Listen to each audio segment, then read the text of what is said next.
ओम सभी को नमस्ते। मंत्रोच्चारण। ओम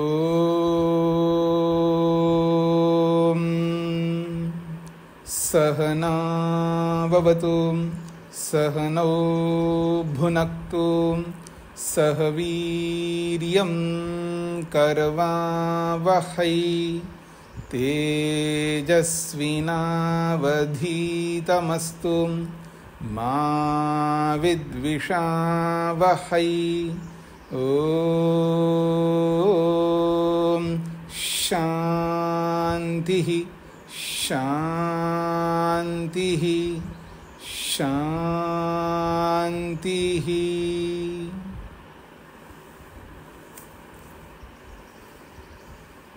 शतपथ ब्राह्मण की कक्षा संख्या 102 है। दूसरे कांड के तृतीय ब्राह्मण का नहीं, दूसरे ब्राह्मण का, गलत बोल दिया। दूसरे कांड के दूसरे अध्याय के तीसरे ब्राह्मण चल रहा है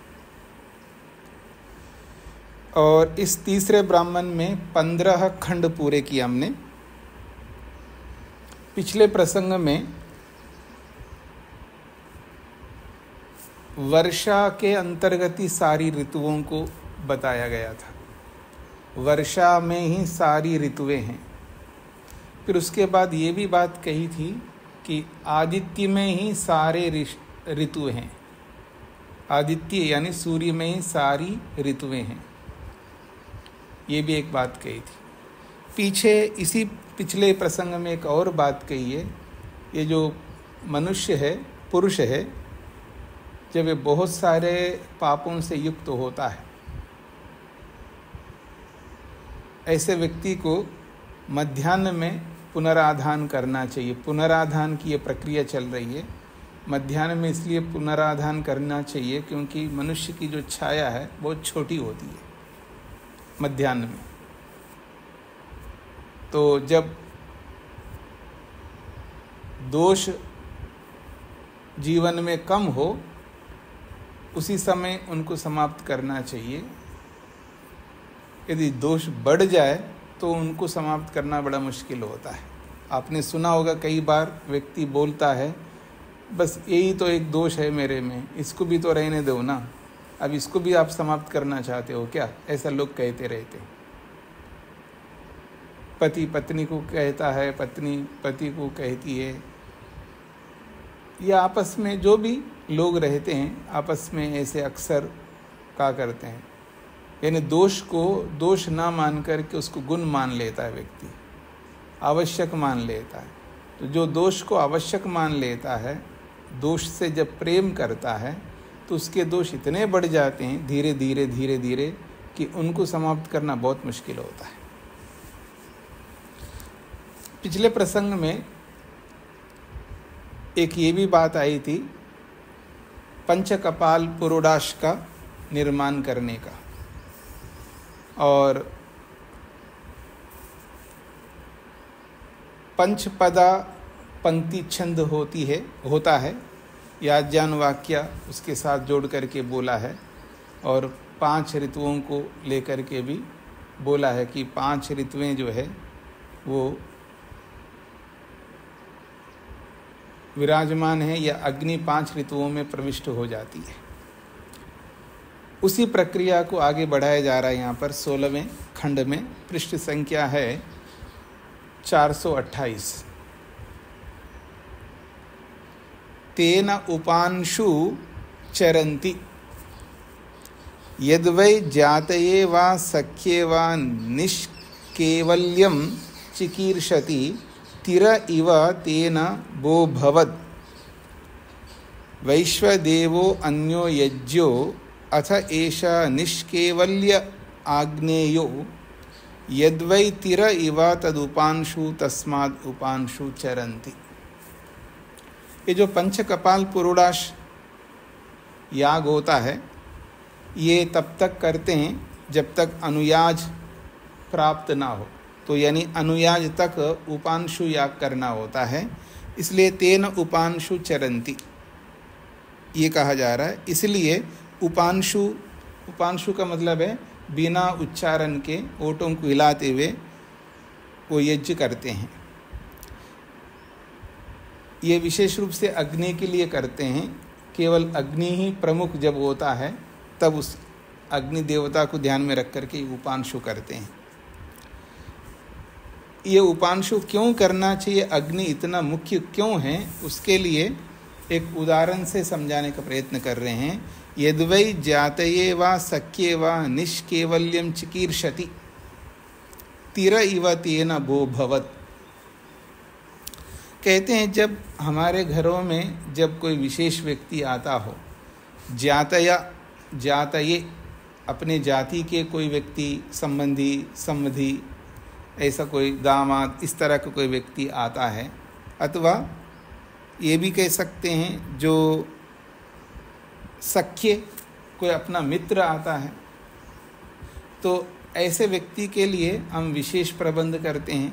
तो निष्केवल्यम चिकीर्षति मतलब विशिष्ट वस्तु उसके लिए तैयार किया जाता है।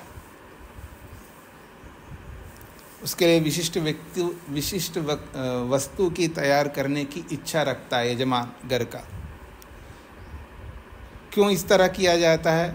तीर इव तेन भो भवत, मानो उसके लिए चुपके से एकांत में उसको रखा जाता है ताकि उसको विशेष रूप से उसको ट्रीट कर सके हम लोग। वैश्वदेवो अन्यो यज्ञः, जो विश्वदेव जो अलग अलग देव होते हैं उनके लिए अलग यज्ञ होता है, अर्थात उसके लिए अलग अलग आहुतियाँ होती अलग अलग देवों के लिए। अतः ऐसा निष्केवल्य आग्नेय, जो एकांत अर्थात केवल अग्नि को ही प्रमुख बना करके जब आहुति दी जाती है, उसके लिए कहा जा रहा निष्केवल्य आग्नेय यज्ञ, यानी एकांत अर्थात एक पक्ष में प्रमुख रूप से अग्नि को ध्यान में रख करके वो याग किया जाता है, यानी आहुति दी जाती है। यद्वै तीर इव तदुपांशु, इसलिए उसके लिए मौन होकर के बिना उच्चारण के उस याग को, उस आहुति को दिया जाता है। तस्माद उपांशु चरंती, इसलिए उपांशु होकर के वो याग किया जाता है, वो आहुति दी जाती है।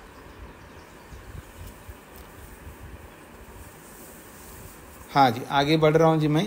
17वां खंड। उच्चै उत्तमम अनुयाजम यजति, जब ये पुनराधान जो है जब पूरा होने लगता है, उसके लिए कहते हैं उच्चै उत्तमम अनुयाजम यजति। उत्तमम का मतलब अंतिम, जब अंतिम अनुयाज बोलना होता है तो उस अंतिम अनुयाज को उच्चै ऊंचे स्वर से बोल करके यजति वो हवन करता है, आहुति देता है। तो उत्तमम अनुयाजम का अर्थ है अंतिम अनुयाज। जब अंतिम अनुयाज बोलना होता है, अनुयाज जो ऋचा को बोलना होता है, तो उच्चई ऊंचे स्वर से बोल करके यजति वो आहुति प्रदान करता है। कृतकर्मा इव ही स तर्री भवति, क्योंकि वो कृतकर्मा इव एक प्रकार से वह कर्म समाप्त सा हो जाता है। कृतकर्मा इव ही स तर्री भवति, वो जो याग है, वो जो यज्ञ है, जो अनुयाज के माध्यम से जो किया जा रहा है, वो कृतकर्मा अर्थात किया हुआ कर्म अर्थात समाप्त हुआ, तो समाप्त सा वो हो जाता है। सर्वो ही कृतम अनुबुध्यते, और बाकी सब लोग जो है कृतम अनुबुध्यते, अब याग पूर्ण होने वाला है ऐसा अनुबुध्यते अनुभव करते हैं, जानते हैं।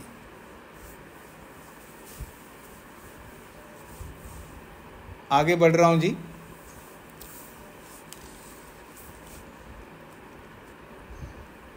स आश्राव्य आह, सह वो जो अध्वर्यु है वो आश्राव्य आह, मतलब पहले आह्वान करता है या पुकारता है, ऐसा भी कह सकते हो, बुलाता है ऐसा भी कह सकते हो, फिर आह कहता है वो अध्वर्य। समिधो यजा, समिधाओं का यजन करो, ऐसा अग्नित को कहता है। समिधो यजा। तद आग्नेयम परोक्षम रूपम, तद आग्नेयम रूपम परोक्षम, ये अग्नि का ही परोक्ष रूप है। सीधा सीधा वो अग्नि का नाम नहीं ले रहा है, अग्निम यजा ऐसा नहीं बोल रहा है, समिधो यजा ऐसा कहा जा रहा है। तो समिधो यजा, समिधाओं से यजन करो, ऐसा जब बोला जाता है, तद आग्नेयम परोक्षम रूपम, वो अग्नि का ही परोक्ष रूप है। तू अग्निन यज इति एव, तू अग्निन यज इति एव ब्रूयात, वैसे उसको बोलना चाहिए अग्निन यजा, अग्निन यजा तू एव ब्रूयात, अग्निन यजा ऐसा ही उसको बोलना चाहिए, लेकिन वो समिधो यजा ऐसा बोलता है क्योंकि अग्नि को परोक्ष रखना चाहता है। तदेव प्रत्यक्षम आग्नेयम रूपम, यदि अग्नि को प्रत्यक्ष रखते तो प्रत्यक्ष अग्नि का रूप हो जाएगा, क्योंकि यजमान को भी अग्नि रूप बोला जा रहा है, क्योंकि पीछे यजमान को भी अग्नि बोला है। तो यजमान में अग्नि तो प्रत्यक्ष होता नहीं है, वो परोक्ष होता है। तो यजमान को परोक्ष रूप से अग्नि रूप बताने के लिए समिधो यजा ऐसा बोला जाता है, इसका तात्पर्य। मतलब अग्नि का नाम सीधा नहीं लेकर के अप्रत्यक्ष रूप में परोक्ष रूप से लिया जाता है।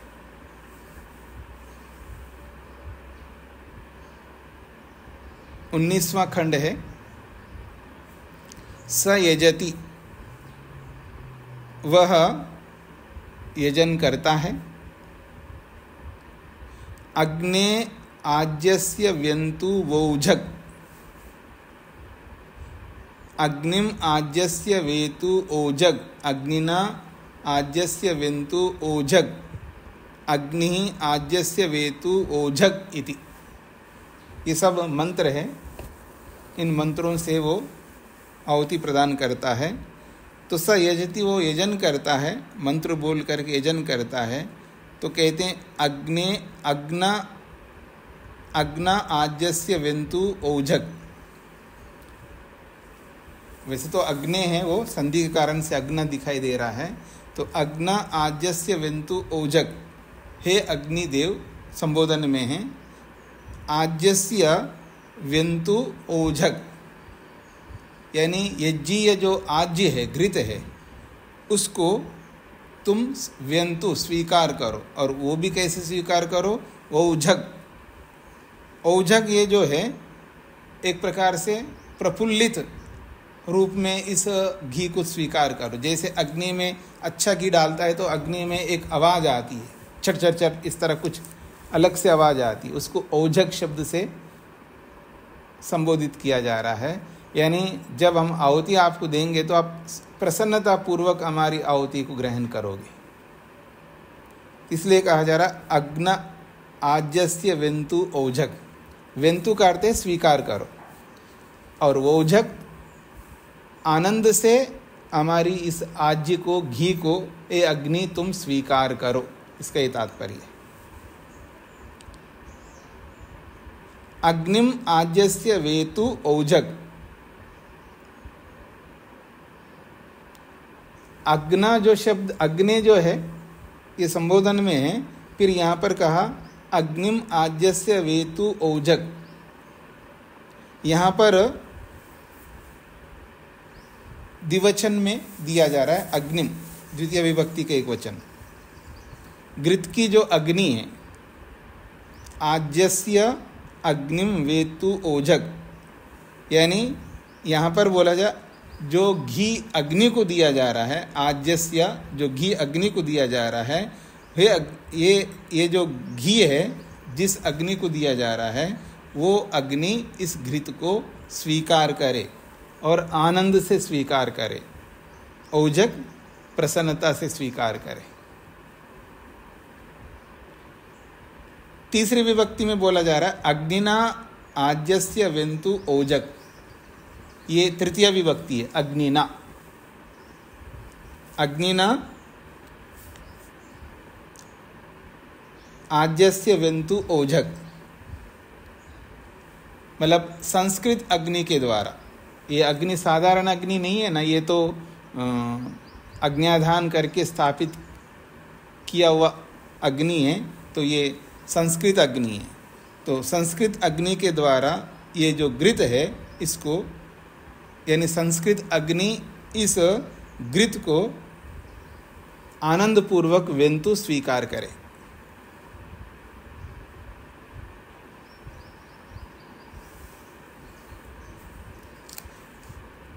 अग्नि आज्यस्य वेतु ओजक, ये एक वचन में अग्नि ही प्रथम विभक्ति का एक वचन है। अग्नि आज्यस्य वेतु ओजक इति। इस घी को अग्नि आनंद पूर्वक ग्रहण करे। तो अग्नि में, अग्नि में इन सब में दो दो अक्षर है जी। अग्नि दो अक्षर है, अग्नि में पहला जो है अग्नि दो अक्षर है, फिर उसके बाद अग्निम इसमें भी दो अक्षर है, फिर उसके बाद अग्नि ही इसमें भी दो अक्षर है। तो ये 6 अक्षर होते हैं। और जब अग्निना देखेंगे, अग्निना, तो इसमें 3 अक्षर होते हैं।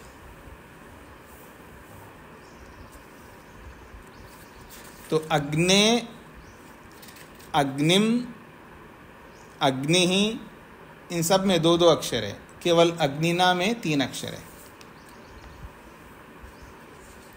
इसको भी आपके सामने रखूंगा। ये जो अक्षरों का जो है यहाँ पर, आगे बढ़ता हूँ मैं। 20वां खंड। अथ स्वाहा अग्निम इत्याह। अब स्वाहा अग्निम इत्याह, अग्नि जो है आहुति को स्वाहा स्वीकार करे, ऐसा आह कहा जा रहा है। अग्नि को कहा जा रहा है अग्निम स्वाहा, हे अग्नि तुम इस आहुति को ग्रहण करो। अर्थात आग्नेयम आज्यभागम स्वाहा अग्निम पवमानम इति। आग्नेयम आज्यभागम स्वाहा अग्निम पवमानम इति। आग्नेयम, आग्नेयम आज्यभागम, अग्नि संबंधी आज्य को या अग्नि संबंधी घी के भाग को, स्वाहा हम आहुति प्रदान कर रहे हैं। ये किसके लिए? पवमान अग्नि के लिए। अग्निम पवमानम, ये पवमान अग्नि के लिए यह आहुति दी जा रही है, यानी पवमान अग्नि को स्वाहा, ऐसा इसका तात्पर्य है। फिर कहा जा रहा है यदि पवमानाय ध्रियेरन, यदि पवमान अग्नि के लिए आहुति देना हो, सीधा सीधा पवमान अग्नि के लिए देना हो, तो स्वाहा अग्निम इंदुमतिम इति। स्वाहा अग्निम इंदुमतिम, इंदुमंतम, इंदुमंतम अग्निम स्वाहा, ऐसा स्वाहा अग्निम इंदुमंतम इति। तो इंदुमान अग्नि को यह आहुति प्रदान किया जा रहा है, स्वाहा अग्निम इंदुमंतम इति। तो जब स्वाहा के माध्यम से इंदुमान अग्नि को आहुति दिया जाएगा तब बोला जाएगा अग्नये इंदुमते ध्रियेरन, वो इंदुमान अग्नि के लिए ही आहुति दिया जाता है उस समय। फिर आगे कहा जा रहा है स्वाहा अग्निम स्वाहा अग्निना आज्यपान जुषानो अग्नि आज्यस्य वेत्तु इति यजति। कहा जा रहा है स्वाहा अग्निम स्वाहा अग्निना, अग्नि के लिए स्वाहा आहुति है, अग्निना अग्नि के माध्यम से, या संस्कृत अग्नि के लिए ये स्वाहा है, ताकि अग्निना आज्यपान जुषाना, आज्यपान आज्य को पीने वाले यानी घी को ग्रहण करने वाले इस अग्नि के द्वारा जुषाना सेवन करते हुए, मतलब ये जो अग्नि है संस्कृत अग्नि है, दोबारा जो अज्ञाधान करके जो इसको विशेष रूप से संस्कृत किया गया है, ऐसा ये जो अग्नि है ये आज्यपान घी को ग्रहण करने वाला, घी को पीने वाला है, और जुषाना घी का सेवन करने वाला है। ऐसी ये जो अग्नि है आज्यस्य अग्नि वेत्तु इति यजति, इस आज्यस्य इस अग्नि को, इस आज्य से इस घी को अग्नि जो है वेत्तु स्वीकार करे हमारे इस यज्ञ के द्वारा, इति यजति ऐसा मान करके ये अध्वर्यु यजन करता है।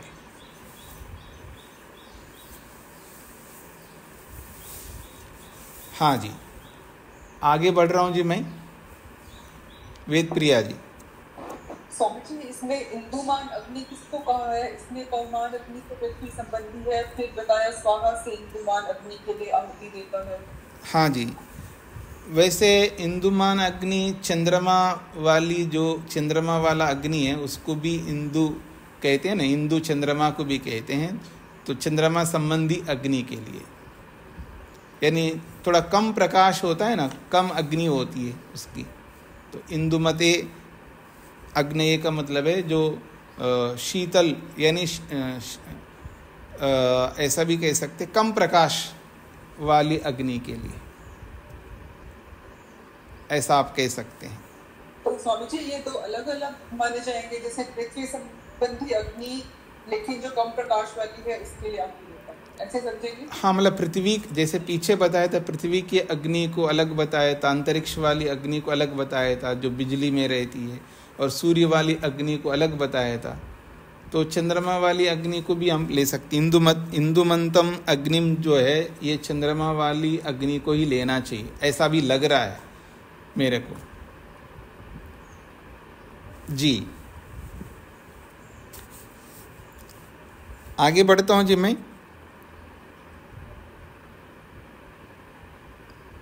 20वां खंड है,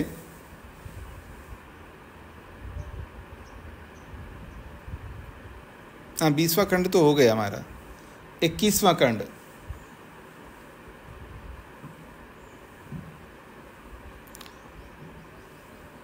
अथ आह अग्नये अनुब्रूहि इति। अथ आह, अब अध्वर्यु कहता है अग्नये अनुब्रूहि इति, अग्नि के लिए आप आगे यजन के मंत्र पढ़ो। आग्नेयम आज्यभागम सो अन्वाह अग्निम स्तोमेन बोधया समिधानो अमर्त्यम। तो कहा जा रहा है आग्नेयम आज्यभागम स अनुवाह, अग्नि संबंधी आज्यभाग के विषय में वह होता जो है अन्वाह, पीछे से मंत्र का उच्चारण करता है।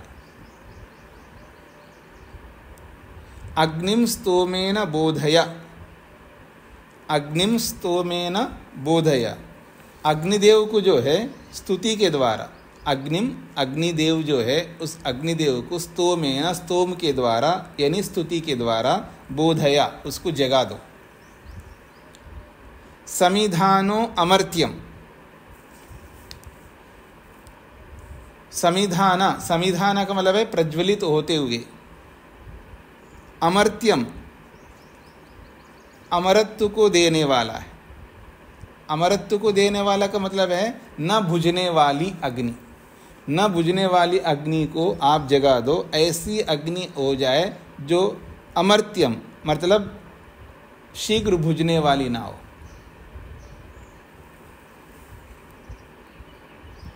हव्या देवेषु नो दधत् इति स्वपिति इव खलु वा एतद् यद् उद्वासितो भवति संप्रबोधयति एव एनम एतत्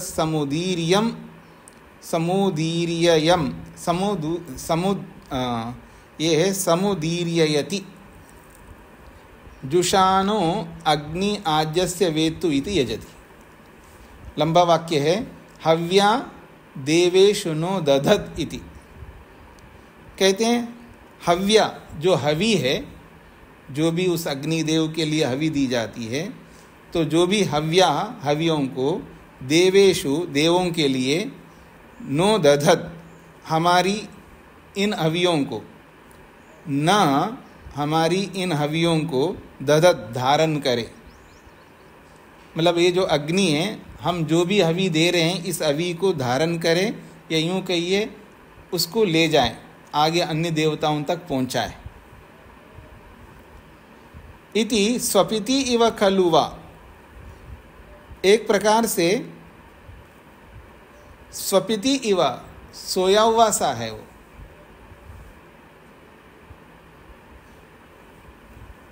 स्वपिति इव खलुवा एतद् यद उद्वासितो भवति।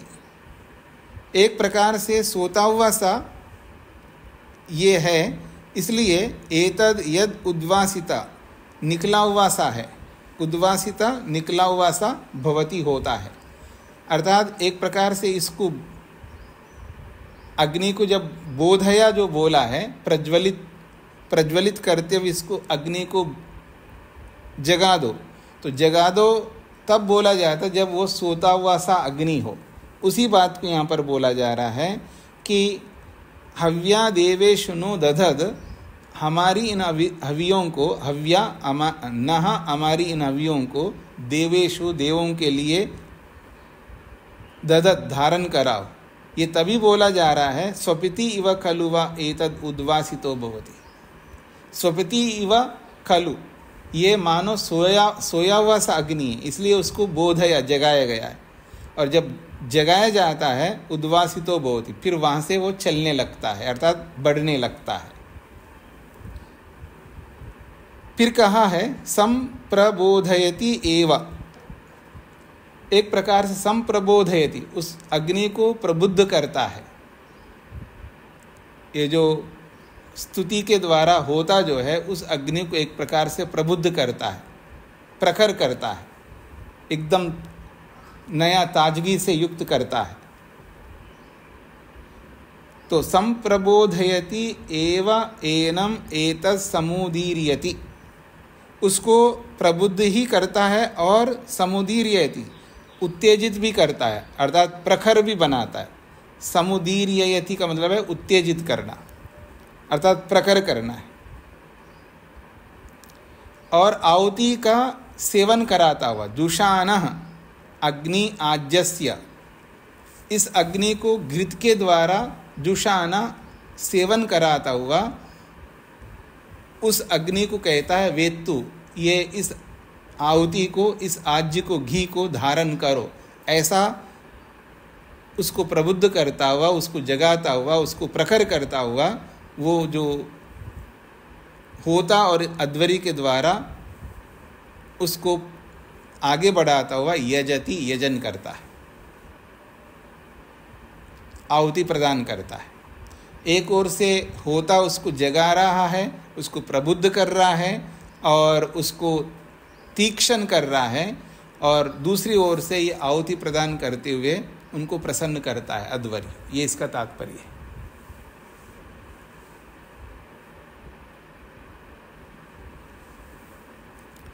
आगे 22वां खंड है जी। अथ यद अग्नेय पवमानाय द्रियेरन, यदि अग्नि पवमान के लिए आहुति का आधान करना हो, ध्रियेरन उस अग्नि पवमान के लिए आहुति का आधान करना हो, तब क्या करना है? अग्नेय पवमानाय अनुभ्रूहि, अग्नि पवमान के लिए आप स्तुति करो, ऐसा होता को कहना चाहिए। अग्नेय पवमानाय अनुभ्रूहि, अग्नि पवमान अग्नि के लिए तुम स्तुति करो। इति ब्रूयात, ऐसा उस होता को कहना चाहिए। सो अन्वाह, फिर वो होता जो है उस अग्नि के लिए वो स्तुति योग्य जो ऋचा है उसको अन्वाह बोलता है। अग्न आयुंषि पवस आसूर्जमिषंचन आरे बाधस्व दुच्छुनामिति। तो वो जो ऋचा क्या बोलता है होता, तो उस ऋचा को यहाँ पर बोला जा रहा है अग्न आयुंषि पवस आसूर्जमिषंचन। तो यहाँ अग्न आयुंषि से पहले जो अग्ना है ये अग्ने हैं, संबोधन में है। तो हे अग्ने आयुंषि, आयुंषि हमारी आयुओं को, हमारी जो उम्र है, हमारी आयु है, तुम हमारी आयु को पवसे, आयु प्रदान करते हुए पवसे पवित्र करते हो। पवसा जो है ये संधि विच्छेद करेंगे तो पवसे हो जाएगा। जैसे अग्ना का संधि विच्छेद करेंगे तो अग्नि बन जाएगा। तो हे अग्नि, हे अग्नि तुम आयुंषी, हमारी जो भी आयु है उस आयु को प्रदान करते हुए पवसे पवित्र करते हो। आसुवा ऊर्जमिषंचन, नह हमारे लिए ऊर्जम, ऊर्जा को, सामर्थ्य को, शक्ति को, आसुवा प्राप्त कराना। आरे बाधस्व दुच्छुनाम इति, तो बाधस्व दुच्छुनाम, दुच्छुनाम कहते हैं विपत्तियां, समस्याएं, मुसीबतें, उनको दुच्छुनाम कहते हैं। ये जो विपत्तियां हैं, समस्या हैं, आरे बाधस्व, उनको बहुत दूर कर दो, हमसे बहुत दूर हटा दो उनको। ये होता जो है स्तुति करता है अग्नि के लिए। हे अग्नि तुम आयु को देने वाले हो, तुम पवित्र करने वाले हो, और तुम शक्ति रूपी ऊर्जा को आसुवा प्राप्त कराने वाले हो। नह हमारे, हमारे लिए तुम आयु को प्रदान करने वाले हो और पवित्र करने वाले हो और हमारी ऊर्जा को बढ़ाने वाले हो या देने वाले हो।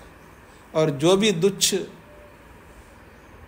दुष्ट पाप आदि है, विपत्तियां हैं, समस्या है, उनको बहुत दूर करने वाले हो।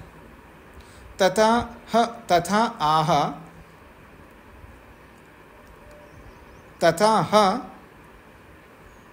आह नहीं, तथा उसके बाद ह अग्नेयो भवति, तब जाकर के ये अग्निमय हो जाता है। यजमान जो है आग्नेयो भवति, तथा ह आग्नेयो भवति, तब वो यजमान जो है अग्नि वाला बन जाता, अग्निमय हो जाता है। सोमो वै पवमानः, सोमो वै पवमान, ये जो पवमान अग्नि के लिए, पवमान अग्नि के लिए जो आहुति प्रदान किया जा रहा है, ये वास्तव में सोमो वै पवमान, यह पवमान सोम कहलाता है। तद हु सोम्याद आज्य भागान नयति, और वो जो अग्नि है सोम्याद, सौम्य होकर के, सरल होकर के, आज्य भागात, आज्य भाग से, यानी आज्य भागात नयंती, आज्य भाग से सौम्य, सोम संबंधी हवि को वो ग्रहण करती है। जुषानो अग्नि पवमान आज्यस्य वेत्तु इति यजति। तो ये जो अग्नि है, पवमान अग्नि, ये पवमान नामक जो अग्नि है, आज्यस्य जुषाना, इस आज्य को सेवन करता हुआ हमारी इस आहुति को वेत्तु ग्रहण करे, स्वीकार करे, ऐसा बोलता हुआ अध्वर्यु यजति, यजन करता है। हाँ जी, स्पष्ट हो गए जी। आगे बढ़ूं मैं। 23वां खंड, वेद प्रिया जी। स्वामी जी, ये जो अग्नि आयुषी मंत्र है, ये यहाँ पर क्या भौतिक अग्नि को लेकर कहा है, परमान अग्नि भौतिक अग्नि को लेकर कहा है? हाँ जी, भौतिक अग्नि को लेकर कहा है, और ईश्वर परक भी इसका अर्थ होता है जी। ईश्वर परक अगर अर्थ करेंगे तो इसमें अगर हम परमान अग्नि परक अर्थ करते हैं तो इसमें ऐसे लेंगे कि यज्ञ के माध्यम से जो पूरी प्रक्रिया है इससे औषधियाँ अच्छी बनती हैं, इस माध्यम से हमारी विपत्तियाँ दूर करें, मतलब पूरा प्रक्रिया जो पीछे भी बताई है। और अगर इसका आध्यात्मिक अर्थ लेते हैं तो इसमें ईश्वर परक क्या लेंगे, जान अग्नि को जान से समझेंगे तो वो भी ठीक है, पर ईश्वर परक कैसे लेंगे? नहीं, अग्नि का अर्थ तो ईश्वर भी होता है ना, तदेवाग्निस्तदादित्यस्तदुवायुस्तदु चंद्रमा। तो परमात्मा के नाम तो अग्नि भी है, वायु भी है, चंद्रमा भी है, तो उसी तरह अर्थ लेंगे। अग्नि का अर्थ परमात्मा लेंगे, अग्नि का सीधा अर्थ परमात्मा हो जाएगा। तो ईश्वर से प्रार्थना की गई जाएगी ईश्वर परक लेते हुए। हाँ, मतलब जहाँ अगर हम ईश्वर परक अर्थ इसको लेंगे तो फिर ये भौतिक अग्नि से हट करके हमको वैसे अग्नि करना। हे अग्नि स्वरूप परमात्मा, तुम आयु देने वाले हो, हमारे को सामर्थ्य शक्ति देने वाले हो, हमारे समस्त दुष्ट भाव जो है हमसे बहुत दूर हो जाए, इस तरह अर्थ हो जाएगा। फिर वो यज्ञ के साथ उसका कोई संबंध नहीं रहेगा, भौतिक यज्ञ के साथ में जी। हाँ जी, आगे बढ़ रहा हूँ जी। 23वां खंड है, अथ यद अग्नेये इंदुमते ध्रियेरन। जब इंदुमान अग्नि के लिए आहुति देना हो, जब इंदुमान अग्नि के लिए आहुति देना हो तो कहते हैं अग्नये इंदुमते अनुब्रूहि इति ब्रूयात्। हे होता, तुम इंदुमान अग्नि के लिए मंत्रोच्चारण करो, मंत्र पाठ करो, ऐसा होता से ब्रूयात बोलना चाहिए। तो सो अनुवाह, फिर वो होता जो है उन मंत्रों को पढ़ता है या बोलता है। एहि ऊषु ब्रवाणि ते अग्ना इत्था इतरा गिरह।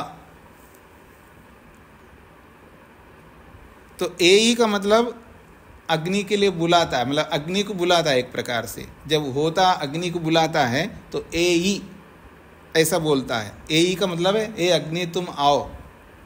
फिर कहा ऊषु इंदुभि, नहीं, ऊषु ब्रुवाणि, ऊषु ब्रुवाणि, ऊ और सु ब्रुवाणि। मैं उत्तम रीति से कहता हूं, तुम आओ हमारे इस याग में। ते अग्ने इत्था इतरा गिरा। ते अग्नि, हे अग्नि, ते तुम्हारे लिए, इत्था इस प्रकार,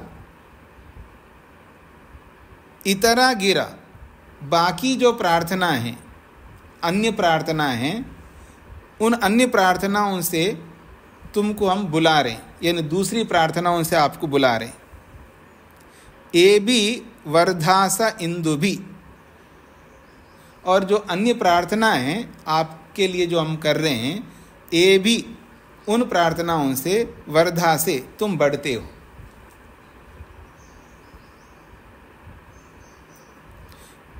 ए भी वर्धासा इंदु भी,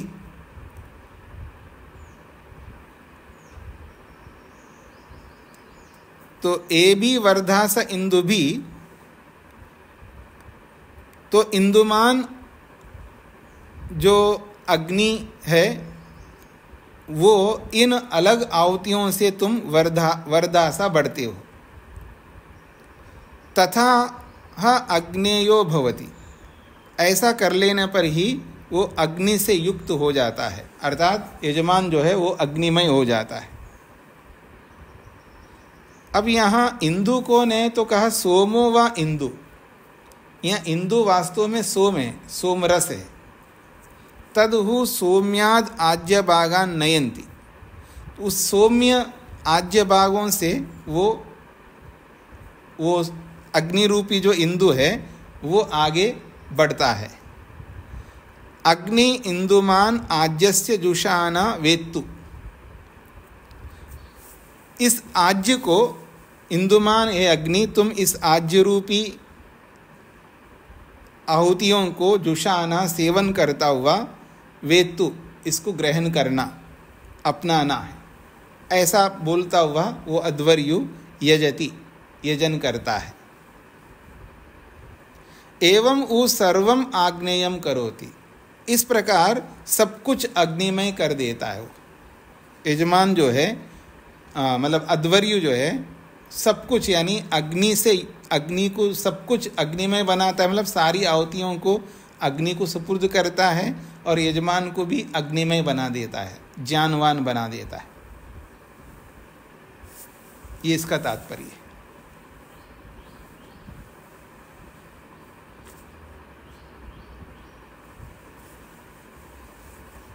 अर्थात ये जो पुनराधेय जो चल रहा है, पुनराधान का जो कार्य चल रहा है, तो इसमें यज में संपूर्ण क्रिया, जो भी क्रिया होती है वो अग्नि संबंधी होती है। इसलिए यहाँ पर अंत में कहा एवं उ सर्वम आग्नेयम भवति, इस प्रकार ये सभी आहुतियाँ और सारी क्रियाएं जो है ये अग्नि संबंधी हो जाती हैं। अब अगला 24वां खंड है। अथ आह आग्नेयो अनुभ्रूयिति, अथ आह आग्नेये अनुभ्रूयिति, इसके पश्चात फिर आह कहता है अग्नये अनुभ्रूयिति, अग्नि के लिए स्तुति करो। ये होता को अध्वर्यु कह रहा है, पीछे से वही प्रसंग चल रहा है। यहाँ पर अध्वर्यु होता को कहता है अग्नये अनुभ्रूयिति, अग्नि देवता के लिए तुम स्तुति करो, उसको पढ़ो, बुलाओ। मतलब हवि देने के लिए तुम अग्नि को बुला लो, क्योंकि अध्वर्यु जब हवि देता है तो ऐसे हवि नहीं दे, तो होता उसकी स्तुति करके उसको बुलाता है और फिर अध्वर्यु जो है उसको आहुति देता है।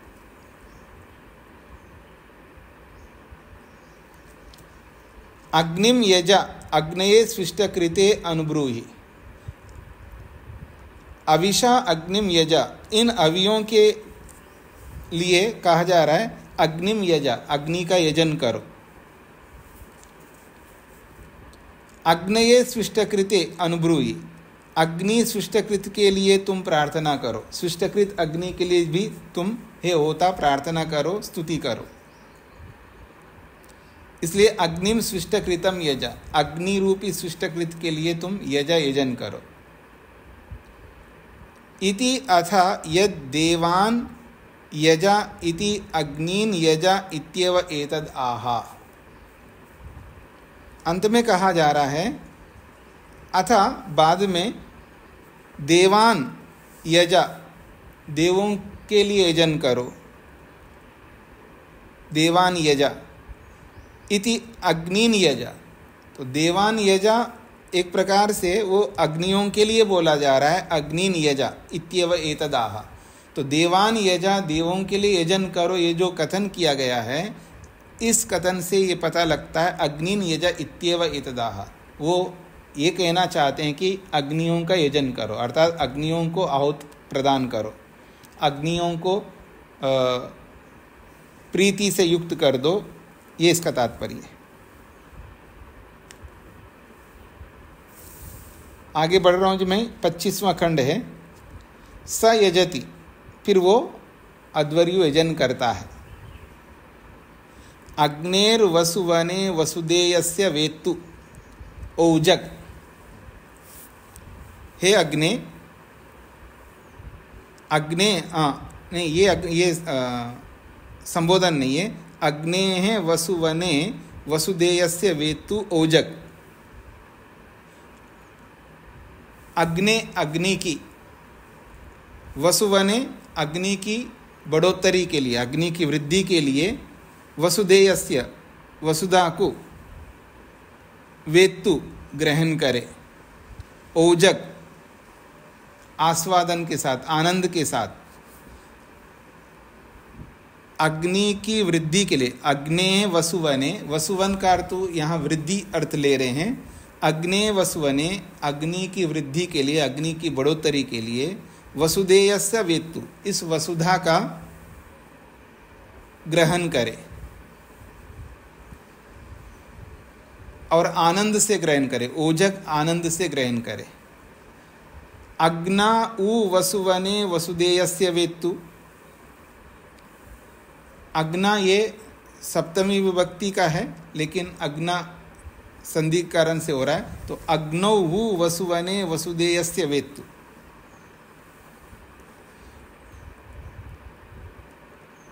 अग्नि में भी, यानी अग्नि के संदर्भ में, अग्नौ अग्नि के विषय में, वसुवने वृद्धि के लिए वसुधा को स्वीकार करे, और वो भी आनंद पूर्वक, ओजक। देवो अग्नि स्विष्टकृत इति स्वयं आग्नेयः तृतीय एवं व आग्नेयान अनुयाजान करोति। तो देवा अग्नि स्विष्टकृत, देवा अग्नि स्विष्टकृत, देव जो स्विष्टकृत रूपी, जो देव रूपी अग्नि है, स्वयं, वो स्वयं ही आग्नेय अग्नि का तीसरा स्विष्टकृत है, तृतीय स्विष्टकृत है, वो तीसरा मतलब तीसरी बार स्विष्टकृत है।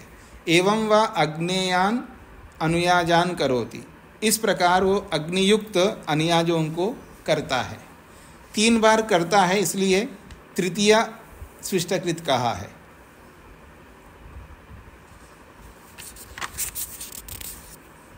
यानी तीनों अनुयाज यहाँ पर है, एक बरही नाराशंस के स्थान पर अग्नि का प्रयोग है। तीनों अनुयाजों में बरही और नाराशंस के स्थान पर अग्नि का प्रयोग है। स्विष्टकृत में तो पहले ही अग्नि है, सो प्रथम द्वितीय में जो भेद है वो बताते हैं।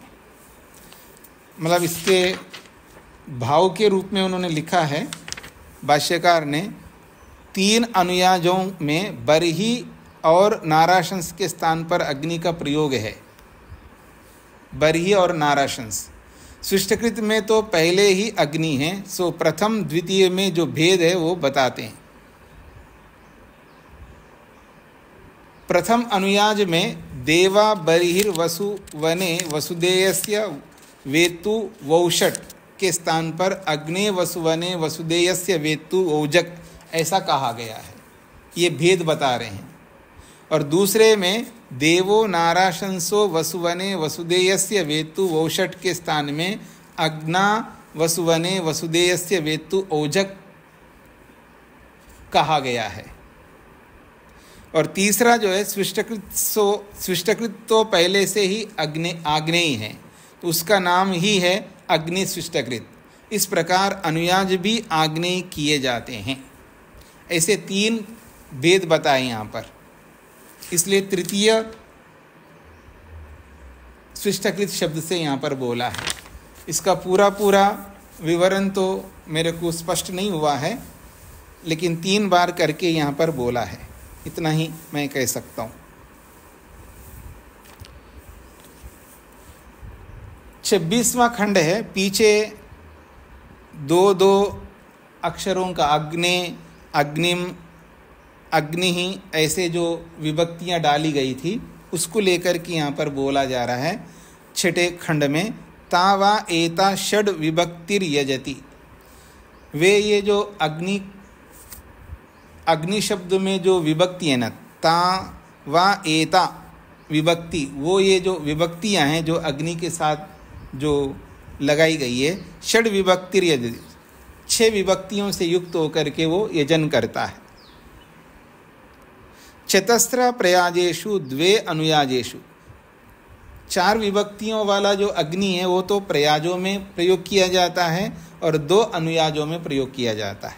इस प्रकार से 6 विभक्ति वाला ये अग्नि शब्द है वहाँ पर। और 6 विभक्ति क्यों ग्रहण किया है, तो कह रहे हैं षड्वा ऋतवा, ऋतुएं भी 6 होती हैं। जो शिशिर को हेमंत में जोड़ करके जब 5 ऋतुओं को बोलते हैं तब वो शिशिर को हेमंत में जोड़ते हैं। जब 6 का रखते हैं तो तब वो अलग अलग करेंगे हेमंत शिशिर को, इसलिए कहा जा रहा है षड्वा ऋतवा, 6 ऋतुएं होती हैं। और ये यहाँ अग्नि में भी 6 प्रकार 6 विभक्तियाँ विराजमान हैं, यानी 6 विभक्तियों से युक्त होकर के यहाँ पर आहुति प्रदान की गई है। तो जैसे अग्नि शब्द में 6 विभक्तियाँ हैं, ऐसे यहाँ 6 ऋतुएं हैं। षड्वा ऋतवा, ऋतून प्राविशत, इसलिए अग्नि जो है ऋतुओं में प्रविष्ट हो जाती है। ऋतुभ्य एव एनम एतन निर्मिमीते, फिर ऋतुओं में से ही उसको निकाल करके फिर वापस उसका निर्माण किया जाता है यज्ञ के द्वारा। जी कुछ स्पष्ट हो रहा है जी? जो पीछे अग्नि बोल करके आहुति दी जा रही थी, फिर अग्निम द्वितीय विभक्ति में बोला जा रहा है, फिर उसके बाद में अग्नि ऐसा बोला है, फिर उसके बाद में अग्निना ऐसा बोला जा रहा है। तो ये मतलब वैसे तो 2-2 अक्षरों में है, इस प्रकार से षड विभक्ति यजति, 6 विभक्तियों के माध्यम से उसका यजन किया है। अब अक्षर कितने बन जाते हैं उसमें? 6 विभक्तियों में 2-2 अक्षर है जी, तो 2-2 अक्षर है तो 12 अक्षर हो जाते हैं। और जब अग्निना में 1 अक्षर बढ़ जाता हो तो 13 अक्षर भी बन जाते हैं। उसी बात को आगे 27वें खंड में स्पष्ट किया जा रहा है। 12 वा 13 वा अक्षराणि भवन्ति, ये जो 6 विभक्तियों में 12 अक्षर हो जाते हैं और अग्निना को जोड़ेंगे तो 13 अक्षर बन जाते हैं, क्योंकि अग्निना में 3 अक्षर बन जाते हैं। तो 12 वा 13 वा अक्षराणि भवन्ति, 12 या 13 अक्षर बन जाते हैं। ये अग्नि को 6 विभक्तियों में विभक्त करके जब बोला जाएगा तो 12 वा वै 13 वा संवत्सरस्य मासा, और वर्ष के भी 12 महीने होते हैं और कभी कभी अधिमास आ जाता है तो 13 महीने भी हो जाते हैं। तो 12 वा वै 13 वा संवत्सरस्य मासा, वर्ष के 12 महीने होते हैं और कभी कभी अधिमास आज जब आएगा तो 13 मास भी संवत्सर के होते हैं। तो संवत्सरम ऋतून प्राविशत, संवत्सर जो है इस संवत्सर में ही ऋतुएं जो है प्रविष्ट हो गई। ऋतुभ्य एव एनम एतत् संवत्सरा निर्मिमीते, ऋतुओं से ही इस अग्नि को बाहर निकाला जाता है और संवत्सरों को भी बाहर निकाल करके दोबारा विशेष रूप से याग किया जाता है। ऋतुओं से ही इसको, क्योंकि जो ऋतुओं में अग्नि प्रविष्ट हो गई उन्हीं ऋतुओं में से वापस निकाला जाता है। एक प्रकार से संवत्सर से निकाला जाता, क्योंकि संवत्सर भी ऋतु है, यानी ऋतुएं भी संवत्सर में प्रवेश किए और अग्नि भी ऋतुओं में प्रवेश किया है। तो एक प्रकार से उन ऋतुओं में से बाहर निकाला जाता उस अग्नि को, संवत्सर से बाहर निकाला जाता अग्नि को, फिर उसका विस्तार किया जाता है। ये इसका तात्पर्य जो पीछे भी आया था। न द्वे च न सह अजामितायै जामिह कुर्यात्, द्वे चित् सह स्याताम व्यन्तु वेत्तु इति एव प्रयाजानां रूपम वसुवने वसुदेयस्य इति अनुयाजानां। तो यहाँ पर 2 बातें कही है जी, प्रयाज और अनुयाज। तो प्रयाज और अनुयाज इन दोनों को एक ही शब्द में इकट्ठे नहीं रखे जाते हैं। प्रयाज और अनुयाज एक ही शब्द, मतलब एक ही प्रकार के शब्दों में इनको एकत्रित नहीं किए जाते हैं। तो इसका भेद करने के लिए ये वचन है न द्वे चना, द्वे प्रयाज और अनुयाज ये दोनों जो है सह एक साथ, अजामितायै जामिह कुर्यात्, अजामितों को जामी न कुर्यात् नहीं करना चाहिए। जो अलग अलग है उनको एक समान नहीं करना चाहिए। प्रयाज अलग प्रकार का है, अनुयाज अलग प्रकार का है। तो इन दोनों को जो अजामितायै जामी न कुर्यात्, जो अलग अलग है, अजामितायै का मतलब है जो अलग अलग है उनको जामी एक समान नहीं करना चाहिए। द्वे चित सह स्याताम, वो दो अलग अलग ही होना चाहिए। तो अलग अलग होना चाहिए, एक समान नहीं बनाना चाहिए। तो कैसे करें जो अलग अलग रहे? तो उसके लिए बोला जा रहा है व्यंतु वेत्तु इति एव प्रयाजानम रूपम। जब प्रयाजों का व्यवहार होगा तो वहाँ पर व्यंतु बोलो या वेत्तु बोलो। और वसुवने वसुदेयस्य इति अनुयाजानम, जब अनुयाजों का प्रयोग होगा वह वसुवने वसुदस्य ऐसा प्रयोग करना चाहिए, जिससे दोनों में अंतर दिखाई देगा। ये इसका तात्पर्य है। अंतिम खंड है इस ब्राह्मण का। ये अज्ञाधेय जो है पुनराधेय जो पुनराधान का जो प्रक्रिया है, पुनराधान की प्रक्रिया जब पूरी हो जाती है तो दक्षिणा भी देनी होती है। दोबारा आधान करने के लिए भी अलग दक्षिणा देनी होती है। जो आधान करने पर क्या क्या दक्षिणा देनी होती है, जो पीछे बताया था ना कि इतनी गायें देना है, 6 गायें देना है, 12 गायें देना है, 24 गायें देनी है और उससे भी अधिक गायें देना है। ऐसा जो आधान प्रक्रिया के लिए दक्षिणा की बात कही। अब पुनराधान जब आप करेंगे तो पुनराधान के लिए भी अलग से दक्षिणा देनी होगी। तो क्या दक्षिणा होनी चाहिए? उसके लिए कह रहे हैं तस्य हिरण्यम दक्षिणा। इस पुनराधान रूपी यज्ञ के लिए दक्षिणा के रूप में हिरण्यम सुवर्ण सोना देना चाहिए। अब ये नहीं बताया कितना देना चाहिए, बस सुवर्ण देने की बात कही है। वो भी अच्छा ही देना होता है, ऐसे कंजूसी तो नहीं करना होता है। आग्नेयो व एषा यज्ञ, ये जो यज्ञ हैं ये कैसा यज्ञ है? ये अग्निमय यज्ञ है, यानी अग्निमय है। ये पुनराधेय जो यज्ञ चल रहा है ये आग्नेयो वै एषा यज्ञ, ये अग्निमय यज्ञ है, यानी अग्नि से ओतप्रोत है ये यज्ञ। और सुवर्ण को भी अग्नि कहते हैं, इसलिए अग्ने रेतो सुवर्णम, अग्ने रेतो हिरण्यम। ये जो सोना है एक प्रकार से ये अग्नि का वीर्य है, अग्नि का सार है।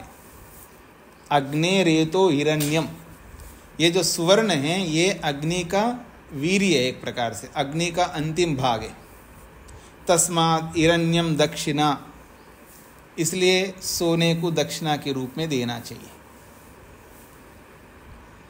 विकल्प दे रहे हैं अनड्वान वा, अथवा बैल देना चाहिए, बैल को दक्षिणा के रूप में देना चाहिए। सही वहेन आग्नेयो अग्निम, सही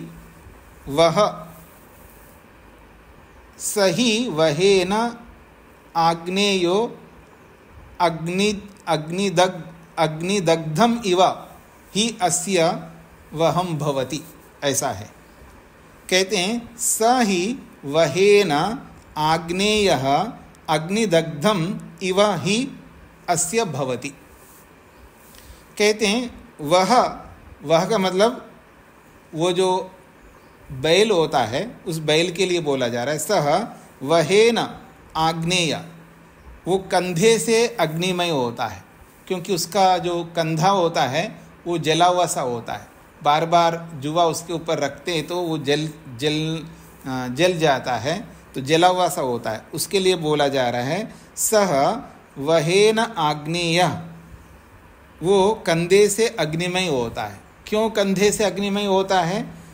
अग्निदग्धम इव सा अग्निदग्धम इव ही अस्य वहम भवति। अस्य, इस बैल का अग्नि से जला हुआ सा कंधा होता है। जैसे अग्नि से उसके कंधे को किसी ने जलाया हो, ऐसा उसका कंधा होता है। देवानाम अव्यवाहनो अग्नि इति वहति, देवों के लिए हवि को ले जाने वाला वो होता है। जैसे बैल भी भार को ले जाने वाला होता है, वैसे ही हवि को ले जाने वाला ये अग्नि होता है। वहति व एषा मनुष्येभ्यः, जैसे ये बैल जो है मनुष्यों के लिए भार को ले जाता है, ऐसे ही ये जो अग्नि है ये हमारे द्वारा दी गई हवि को ले जाने वाला होता है। तस्मात् अनड्वान दक्षिणा, इसलिए यदि स्वर्ण नहीं दे पाते हो तो दक्षिणा के रूप में बैल को देना चाहिए, इसका तात्पर्य है। मतलब सुवर्ण तो ज़्यादा देना पड़ता है और बैल दे दिया तो वो कम में चला जाता है, इसका ही तात्पर्य। मतलब प्राचीन समय में भी हमेशा सुवर्ण जो है औरों से अधिक कीमत वाला होता था, ये इसका तात्पर्य है। तो ये ब्राह्मण पूरा हो गए जी, इसको आज इतना ही रखते हैं। ये वाला खंड आपको थोड़ा कम समझ में आया, मैं समझ रहा हूँ, कोई बात नहीं, परिचय तो जरूर हो गया है। क्या कहना चाहते हैं, इतना परिचय हो जाना भी अच्छी बात है। बार बार पढ़ेंगे तो हो सकता है आगे जाकर के धीरे धीरे हमको समझ में आ जाएगा क्या कहना चाहते हैं। ओम शांति शांति शांति ही। सभी को नमस्ते जी।